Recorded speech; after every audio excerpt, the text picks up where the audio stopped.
Jordan.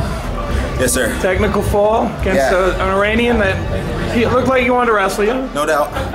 Talk about that match and where you got your points. Well, he's a lefty. I mean, if you guys know me at all, follow my career, Brian Snyder, our head assistant at Nebraska, is a lefty. And so I've wrestled with him a ton and know how to finish on lefty high crotches, lefty head inside singles. And so I was like, man, this is awesome. He's a left leg lead. I'm just going to shoot on this thing all day long. And so I was fortunate enough to be able to finish there. It was like being back in Lincoln.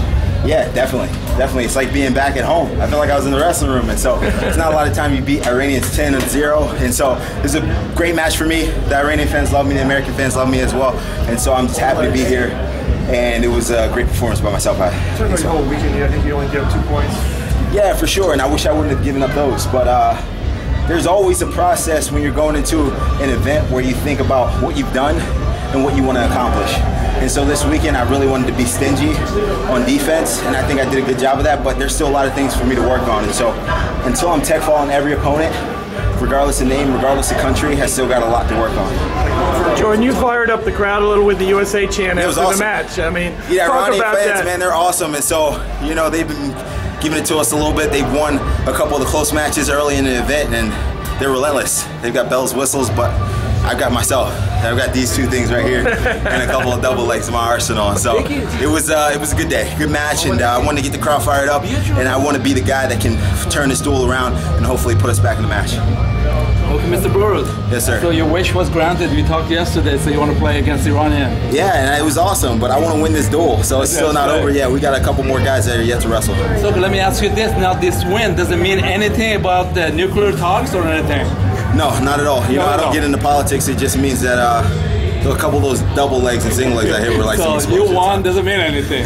Yeah, no doubt. All right, so good job. So hopefully we see you again in Las Vegas, right? Yeah, for sure. I'll be there. That's the next step for you. I'll be there. Great job. Thank you. Appreciate it. Las Vegas. Yes, sir. Yes, sir. Other questions?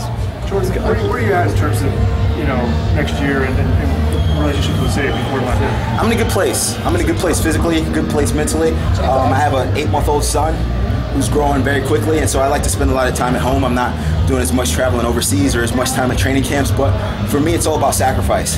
And so if I have to sacrifice time with my family to guarantee me a spot on top of the podium in 2016 in Rio, then I'll do so. And so my wife agrees. She's right there with me, and really I want to do whatever it takes in the next year and a half to put myself in perfect position to leave no stone unturned and be a 2-time Olympic gold medalist. What's his name? Beacon. B-E-A-C-O-N, like a beacon of light, Beacon Burroughs. And that's the symbolism in it, is him being a beacon to the world, and he's definitely a beacon for our family. You're the poster boy of USA Wrestling. Yes, sir. And at the younger levels, the United States did very well last year. The cadets, at the Junior Worlds, at the university. And for this training camp, a lot of younger guys were brought in to work with you. Just talk about what that's like, it's being awesome. an inspiration to younger guys and seeing USA develop. It's awesome. We've had a ton of young guys, Nick Suriano, Mark Hall, the Valencia brothers, Kate Olivis. So many young guys that are going to be the future of this sport have been around us and getting experiences that we never had a chance to get at a young age. And so those guys are the up-and-comers, and they're really the new school that are going to lead this program to Olympic gold medalists in 2020 and beyond. And so I really want to be the forefront of them, say, hey, this is how it's done. Don't fear any man, any country. You go out there, take it to them, and you can win these medals. And so I think I've been a trailblazer in that position, and I really want to show these guys how it's done before I get my butt kicked out of here.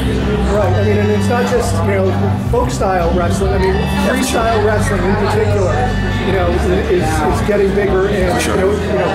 Americans love folk style, and you're just doing a great job in letting people love freestyle. Yeah, for sure. I think freestyle is exciting.